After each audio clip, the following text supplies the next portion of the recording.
Hello and welcome to the recording. Your focus here is on the outside of the bag design. The bag will be made and cut out of calico, but you can also add a design on the top of the bag to add some texture or some colour, as you can see here. So the first step is to spark the imagination. So we're going to create a mood board. And what I'd like you to do is gather some resources. These can be old magazines, fabric swatches, paint sample. You know the paint sample cards, what you can get from B&Q. Pinterest is always a good lookout. Thread cards, internet research. Do a Google research on different colours or different textures, things that interest you. I always say start with looking at your wardrobe. That's always a good way to start when you're looking at colour. And then for texture, you might want some leaves from the garden. There's lots of ways to approach this. And then what you're going to do is you're going to present them in a manner that looks pleasing to you on an A3 sheet of paper and glue them down. Maybe colour over them. You could stitch over them. And like, as we said, for some inspiration, you can use leaves from outside. You could think of seascapes, urban textures, uh, photographs of brick or graffiti, vintage florals, and as we've said, it could be colour. It could also be a slow stitch exercise like kintsugi or visible mending or patchwork. So that's just a few ideas to help you along the way. So step two is about taking the ideas from the mood board to your development. And it's going to start with you being able to do some experimenting. So what I'd like you to do is you're going to look at your mood board and then find some shapes or some textures that look pleasing to you.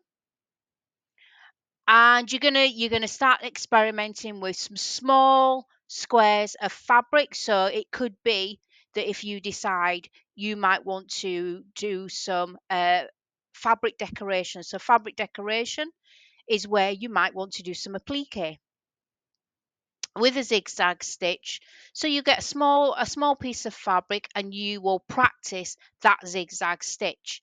If you wanted to make the leaves, you could trace around a leaf that you've got, or you can get leaf images on the internet that are free that you can download, and then you can trace them out onto your fabric sheet, and then you could zigzag stitch around it. For example, you could also add some batting to give it a three-dimensional structure. When we're thinking about colour, another way to get colour is to go on the website Coolers. And it's a fantastic website because it's a great way to generate different colours that you might like and be able to print them off. I often use it when I'm decorating in rooms, and it's free as well. So, in terms of fabric ideas, if we're thinking about, like we said, how to get ideas for these experiments, look at Pinterest, look at YouTube, that will give you some tutorials. Also, do a Google search. And the object here is to experiment with these decorative techniques and you're linking them back to your mood board. So as we've said, this could be through your applique, so you'll cut the fabric shape, you'll fuse it or you'll sew around it with some running stitches or maybe some hand stitches. For the fabric manipulation, you might use some of the exercises that we've practiced today. That could be pleating, gathering, pin tucks. You might add some beads or some buttons for some embellishment. And the next thing, and as we've said, you're going to start creating these fabric samples this way because it's all about experimentation. And also, it tells you how much fabric you're going to need as well when you start making the bag. So I'm just going to add a few photographs here just for context. So you're able to see work that previous learners have done where they've experimented with applique in this instance and what the final bag looked like. And moving further on, this will be for week 3. The following week, which will be the 2nd of June, We will then start looking at design development. So I'd like you to focus on this during the holidays, a little bit of design development on paper. So the object here is to take that visual element, those fabric samples, and turn that into a design or sketch, or using the bag template that I'm going to supply you with today.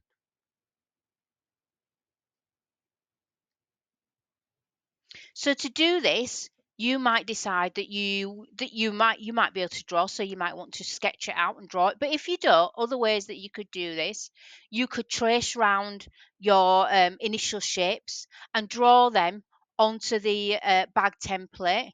You could colour them in. You could use some paints. There's many other ways to do this, but think about it in terms of colours that you're going to add, decorative stitches and where they're going to be, whether you're going to manipulate the fabric, as in, are you going to add pleating to the fabric? That would also need to be worked out, so that I know how much fabric you're going to need when you make the bag. That's if you're doing fabric manipulation. And during this process, what I'd also like you to do is take lots of photographs. The print room, the computer room is also going to be open, so you can print all the photographs off. You're going to stick these into your sketchbooks. I'd like you to label everything, and I'd also like you to write a little bit about the steps of how you got there. So finally, I am just adding some photographs here of some bags that were made by previous E3 learners from their experience. And the last thing to say is, please be creative. If you need help, ask your peers. Also, send me an email. I'm quite happy to have a Teams conversation, or send some ideas by email. But be creative and enjoy the process. Thank you.